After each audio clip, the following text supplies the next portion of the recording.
Here's the truth of my situation. I'm a dad. I've got a young boy. He's asleep upstairs right now, and more often than not, when he's asleep during his midday nap, I have to train.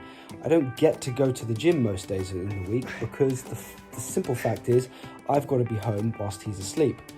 So I don't always have the option to be out in the gym. So how do you use kettlebells to stay strong as fuck in the gym if you're barely ever there?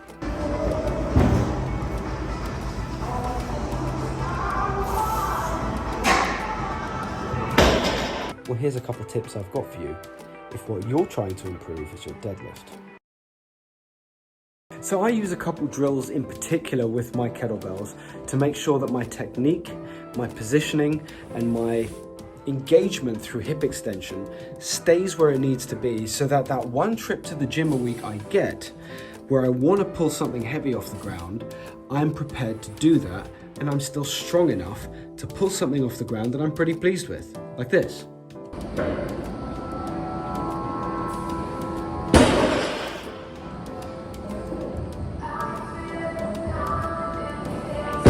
So I weigh about 79 kilos, maybe 81 kilos on a heavy day, and that's 220 kilos that I'm pulling off the ground. Now, like I said, I only really get to the gym about once a week if I'm lucky. So while that isn't gonna win me any gold medals in the Olympics, it's a decent amount of weight for me to pull off the ground. And here's how I do that. If you're lucky enough to have a kettlebell at home that is relatively heavy, we're talking about 50% of your body weight, or perhaps you've even got something like the Beast, this is a couple drills that you can do to improve the way that you lift with the more conventional lifts. One of those movements is the kettlebell drag. This is going to improve the way that you anchor into the back of your body, the way that you get tight in your core, and the way that you use your lats to stay tight in the bottom position of a deadlift.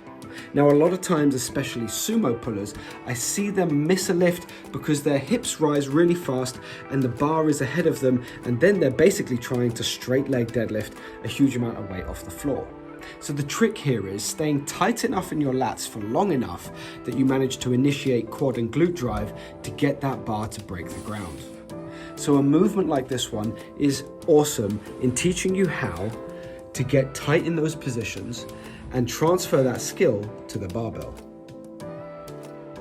The next and most important tool that I use is powerful either dead stop swings, heavy swings, or band resisted swings.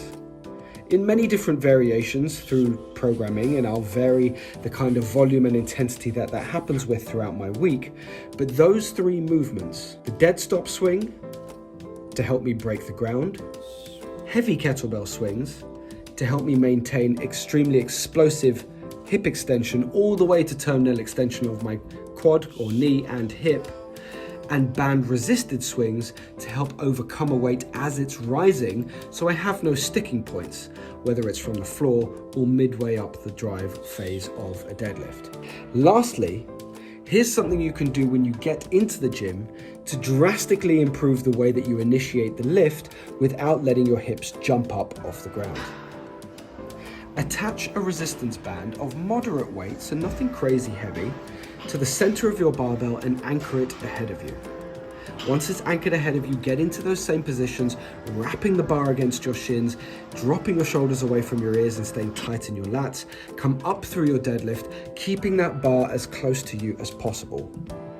I promise you, once you've done a couple sets of low volume reps with the band trying to pull the bar away from you and you keeping it tight, I guarantee you your form on the way up of that heavy deadlift will be better. I hope this has helped those of you who are like me, who like to use kettlebells for the majority of the time, but still want to stay strong in your deadlift.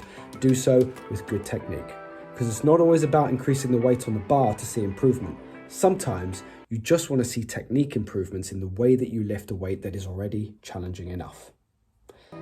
Give this a like, hit subscribe, and share this with a friend that you know struggles with their deadlift because their hips rise too fast, or that likes to use kettlebells and also wants to stay strong in the gym.